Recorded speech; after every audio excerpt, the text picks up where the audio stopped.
Bueno, vamos a meternos de lleno en este análisis para intentar descifrar el complejo legado de Ayam Iqbal. Hablamos de una figura inmensa y su filosofía, la verdad es que va muchísimo más allá de esa etiqueta tan simplista de fundador de Pakistán que a menudo se le cuelga. Para entender realmente a este filósofo, poeta y visionario, tenemos que dejar a un lado las ideas preconcebidas y centrarnos en los eventos reales que moldearon su mente. A lo largo de esta exploración vamos a ver cómo su pensamiento cruzó continentes enteros y cómo literalmente sus palabras redefinieron el destino de millones de personas. Y aquí es donde nos topamos con un misterio de lo más fascinante. ¿Cómo es posible que un hombre que compuso un famosísimo himno patriótico indio acabara convirtiéndose en el arquitecto ideológico de un Estado separado? Es una paradoja tremenda. Lo que tenemos ante nosotros no es un simple cambio de opinión política, que va, sino un viaje filosófico radical que sacudió los cimientos del sur de Asia durante la época colonial. Pasemos a nuestra primera sección, el misterio de una mente inquieta. Arrancamos esta historia en la última década de su vida, una época bastante agitada, la verdad. Fueron años de viajes constantes de Oriente a Occidente, impulsado por una preocupación casi asfixiante por la situación del mundo musulmán. Durante un congreso en Jerusalén en 1931, llegó a lamentarse abiertamente por el estancamiento de su comunidad. Y atención, porque su influencia práctica en el mundo real era enorme. Ese mismo año, en una mesa redonda en Londres, igual se sentó con Muhammad Ali Jinnah, que por aquel entonces vivía en el exilio, y le pidió directamente que regresara para tomar las riendas de la política en la India. Básicamente, le convenció. Este fue un movimiento maestro en el tablero geopolítico que alteró para siempre el mapa del sur de Asia. Pero a ver, para entender la magnitud de esta transformación, tenemos que retroceder en el tiempo hasta el año 1904. Fue entonces cuando Iqbal escribió Sare Jahan Se Acha, una canción patriótica india llena de fervor. Y lo más curioso, o incluso irónico de todo esto, es que más de un siglo después, este himno sigue siendo enormemente popular. Las bandas militares de la India lo siguen tocando con un orgullo inmenso cada día de la República. Pensemos en esto un segundo. El mismo hombre que años más tarde visualizaría la separación, escribió que esta tierra es nuestra con un nacionalismo indio absolutamente desbordante. Y esto nos lleva a la sección 2, la gran transformación. Entonces, ¿qué fue lo que hizo clic en su cabeza? ¿Qué rompió todos sus esquemas? Pues la clave de este misterio está en Europa. En 1905, Iqbal hizo las maletas para continuar sus estudios, sacó un doctorado en la Universidad de Múnich y se hizo abogado en Londres. Y cuando volvió en 1908, parecía una persona completamente distinta. Esa inversión académica y el ver tan de cerca cómo funcionaban las dinámicas de poder europeas hicieron añicos su antigua visión del mundo. Su concepción política anterior se esfumó, dejando paso a una perspectiva geopolítica muchísimo más profunda y crítica. Igual llegó a una conclusión muy tajante.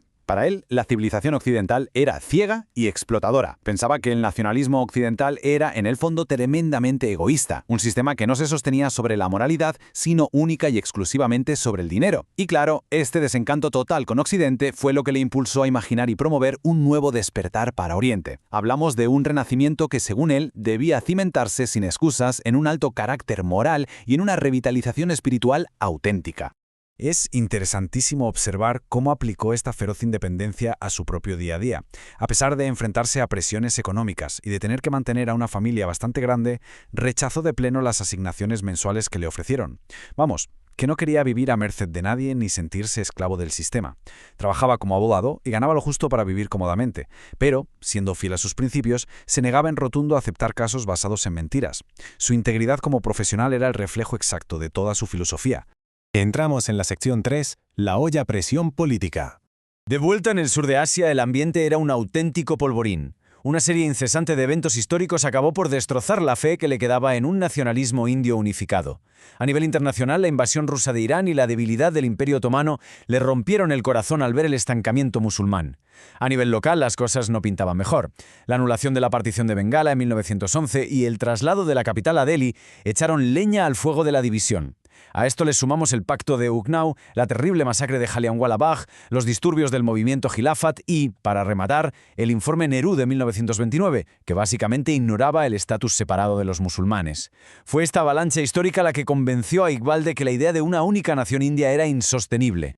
Avanzamos a la sección 4, sembrando la semilla.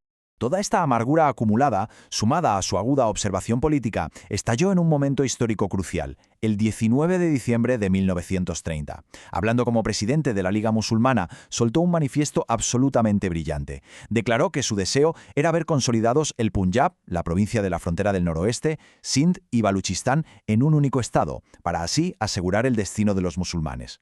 Básicamente, con esas palabras, Iqbal estaba plantando la primera semilla ideológica de lo que acabaría siendo Pakistán. Y esto nos lleva a la sección 5, visión versus realidad. Al repasar las fuentes, salta a la vista una ironía bastante melancólica entre lo que él soñaba y la realidad que vino después. Iqbal y Jinnah imaginaban un Estado progresista centrado en los ciudadanos y basado en el conocimiento avanzado.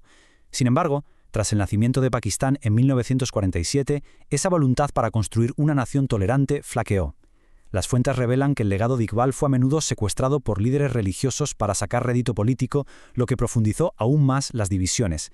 Y esto era exactamente el mayor temor del propio filósofo.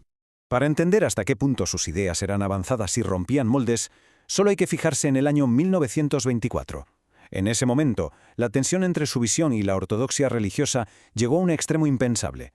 Llegaron a emitir una fatua declarando a Iqbal como un infiel que había abandonado la fe. Increíble. Esta reacción tan extrema vino porque Iqbal defendía a capa y espada el ijtihad, que es esencialmente la investigación y el razonamiento independiente. En su obra La reconstrucción del pensamiento religioso en el Islam, exigió que se fusionara la ciencia contemporánea con el pensamiento islámico. Para él, el estancamiento era el enemigo a batir. Apostaba por una religión dinámica que evolucionara y se adaptara a la modernidad.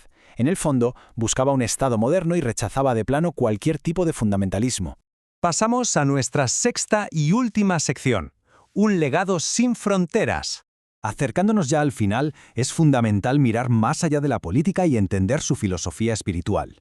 El corazón de su obra es un concepto verdaderamente transformador llamado Qudi.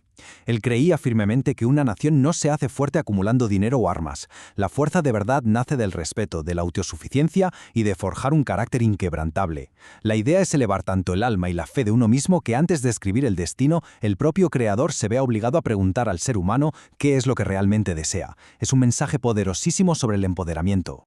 Iqbal falleció el 21 de abril de 1938 a los 60 años. Un dato fascinante es que esto cumplió su deseo personal de no vivir más tiempo que el profeta Mahoma. Y aunque su vida terminó antes de poder ver físicamente formado el estado que había imaginado, dejó una huella intelectual que se negó a quedarse encerrada dentro de las fronteras de un mapa. A día de hoy, su legado sigue impactando a pensadores de todo el mundo. Desde influir profundamente en figuras del renacimiento iraní, como Ali Shariati, hasta resonar con fuerza en la Turquía moderna o en Damasco. Su pensamiento se respeta en ciudades tan distintas como Bagdad, Yakarta, Delhi, Dhaka y Kabul. Vamos, que sus palabras no son agua pasada, son un mensaje muy vivo que sigue inspirando a las nuevas generaciones que buscan desesperadamente un renacimiento progresista. Y con esto llegamos a una reflexión final. Si nos basamos en todo lo que hemos explorado hoy en las fuentes, y viendo que su verdadero mensaje era de tolerancia, educación moderna y elevación moral, la gran pregunta es, ¿sigue el sur de Asia, o incluso el mundo entero, esperando a que esa visión genuinamente progresista se haga por fin realidad? Es desde luego algo en lo que merece la pena pensar.